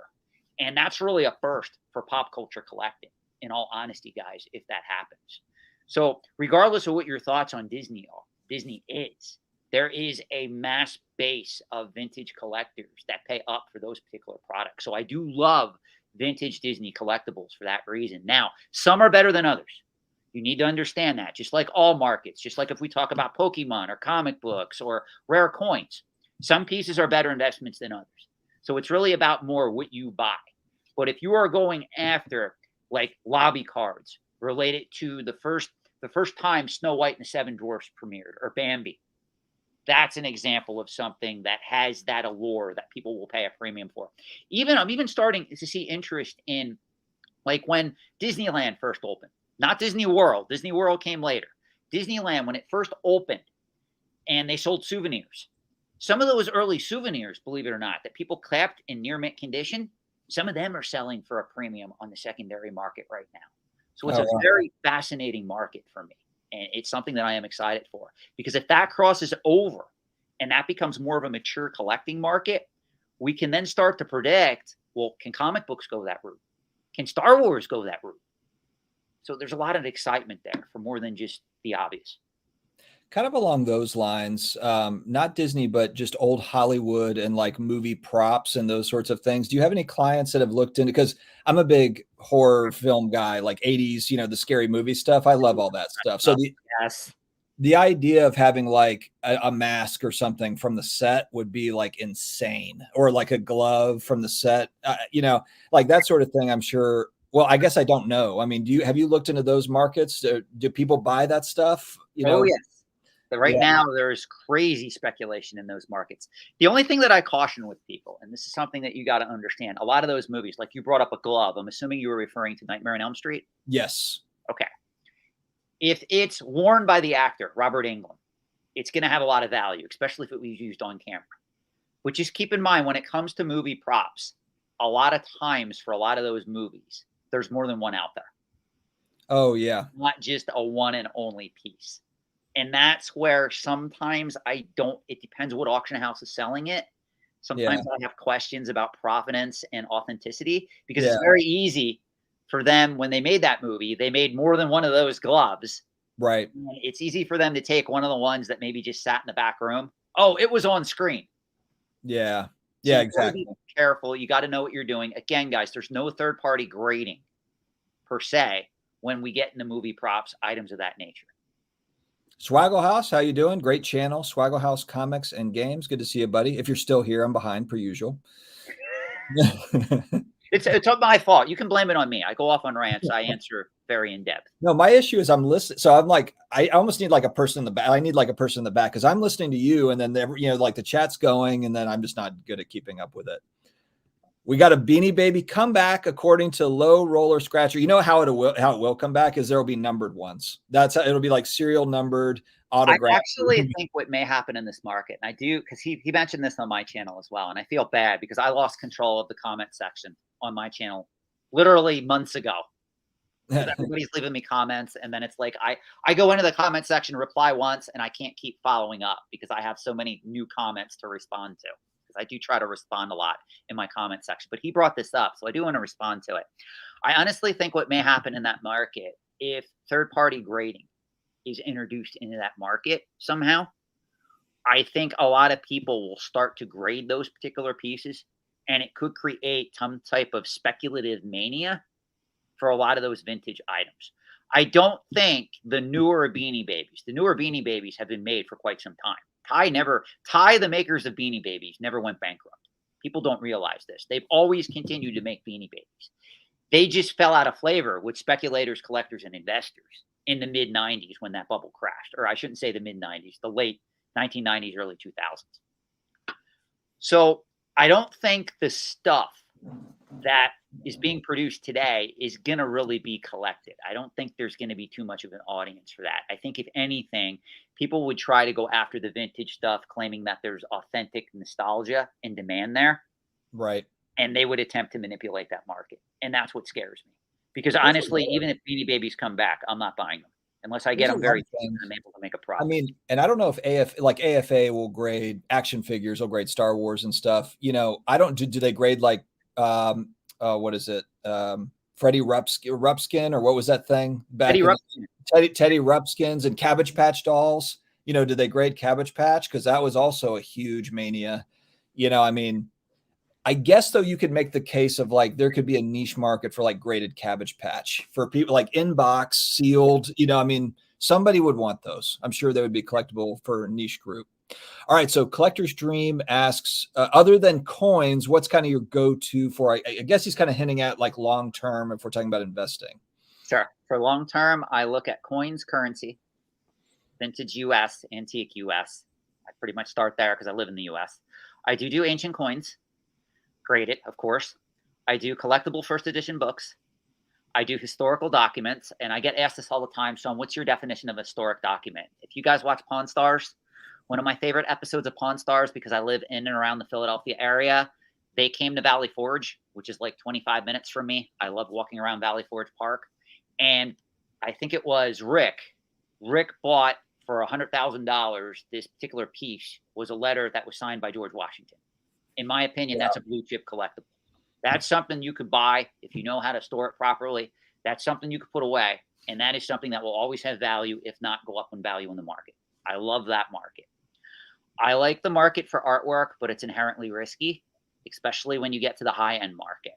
So that's more on the antique side. For pop culture, I do invest, believe it or not, as much as a lot of my critics continue to state that I don't. I do invest in certain pop culture collectibles, but it's very limited. I like Star Wars vintage proof cards. I like a lot of the obscure pieces for Star Wars, the prototype stuff, the proof cards for Empire Strikes Back, Power of the Force. If you watch my channel, I just did a video where I unboxed one of them. Just look for the weird unboxing video. I don't tell you what it is in the title, and you'll see me open up one of those pieces. I love stuff like that. I like vintage comic books, but again, I like the esoteric stuff. I like the stuff that isn't as common, not your giant size X-Men 1s, not your Amazing Spider-Man 300s. I like your House of Secrets 92. I like Bronze Age Batman comic books, key issues. I like Golden Age. I like Silver Age. Of course, I focus on superhero because superhero has more potential than buying Disney comics at present time, or horror comics to a lesser extent, or even Dell comics. So that's why I focus on the superhero stuff. I do like, believe it or not, and this surprises a lot of people too, I like vintage Pokemon to a certain degree, and also vintage Magic the Gathering. Now, if I'm going to invest in vintage Magic the Gathering, I'm going after, again, Alpha, Beta, Unlimited, Legends, Antiquities, and Arabian Nights. Arabian Nights is by far my favorite vintage Magic the Gathering set to invest in. I've never admitted that on camera before. So there's a tip for you guys. Because I'll answer why. Because they only did one printing of it. If you want to go after a Black Lotus, yeah, Black Lotus is the top tier piece for Magic the Gathering if you have an Alpha Edition Black Lotus. But you can also buy a Beta Edition Black Lotus. You can also buy an Unlimited Black Lotus. If you want to go after a Library of Alexandria, there was only one printing of that, Arabian Nights. And since Arabian Nights was the very first expansion set to Magic the Gathering, believe it or not, if you know the history of that set, it was supposed to serve as a standalone game. It was actually supposed to be a game. Then they brought it into the Magic the Gathering universe and released it as the first ever expansion set. But a lot of those pieces were not hoarded. There's a lot of true rarity in Arabian Nights, and I like that.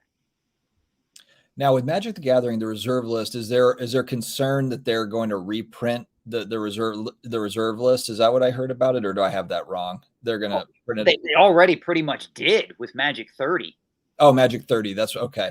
That horrible disaster of a product that was based in mass-produced scarcity. Now, there is one thing I do want to say on that, though, and I'm sorry to cut you off. No. Go ahead. Yeah. But this is important. Due to the fact that Magic 30 failed on the overall market because of so much negative publicity that it got from the fan base, to the players base, from the collectors to the investors, I honestly believe. And Rudy. Yeah, really. I honestly believe 10, 20 years from now, there's going to be a market for those cards because they're not really in the public eye. Everybody soured on them. Yeah. That's what's interesting about that. So that's almost like mass-produced scarcity being so bad that there's potential there now because of the way it was marketed and the reaction from fans, collectors alike. It's very interesting how that played out. Yeah, agreed. Agreed. It's well, and that's what's kind of interesting. You just mentioned it. It's kind of like we're there's so much mass-produced scarcity. There's so many different levels of mass-produced scarcity that some of it will survive and be okay, even though it might not be, you know, I mean, it's still mass-produced, but it might still be collectible or whatever because of a variety of factors. All right, guys, we're about to wrap. We're almost to 2 hours. It's way past my bedtime. I'm have to get up early. But I appreciate you guys. And Shawn, thank you very much for coming on. Let's please do a part 2 if you're up for it. I feel like we could talk honestly for 4 hours. Oh, I'm with that. Yep. Yeah, no, this is awesome. And I've got, you know, kind of more of a sports card channel. So I'm happy that more kind of, you know, sports card folks are seeing you as well. Reserved Investments is his YouTube channel. And as you can see, he's kind of covering a broad range of collectibles and antiques. So if you're interested in a variety of things and just kind of how the markets are affected by different things, then definitely check out Reserved Investments. Shawn, anything you want to say to the people before we head out? No, well, first, just a couple of things. I do appreciate your time. I do appreciate you having me. This was a great conversation, I think, honestly. And yes, I know that I'm controversial to some of you, especially I said if you're in the vintage video game space, the Pokemon space, or the Funko Pop space, or even all 20 of you that are left, the Pez space. I know I am, but really all is what I teach on my channel is the basics, the core fundamentals. If you learn the basics, you understand how these markets work, you understand opportunity cost, you understand how investment or something called the velocity of money, that's how money moves through an economy or a system. If you understand how money moves through the antiques and collectibles trade, I assure you, you will become either a better collector, speculator, or investor. I don't have a crystal ball. No one does. I want to be 100% honest on that. All that I can give you on my channel, or if you tune into an excellent live stream like this, is how I analyze these markets from my experience in learning how collectors, speculators, and investors operate differently in these markets. And that's really the name of the game. Again, I run a collectible finance channel. It may not be your cup of tea, but it's what I do. Thank you so much for tuning in. Even if you were one of the people in the beginning that disagreed with me and came at me with knives out, I still love you guys. Believe me, I still love the Pokemon community. Really. Great stuff. All right. Thanks, guys. Shawn, hang with me and we'll go ahead and end here. All right. See you next time, guys. Thank you very much.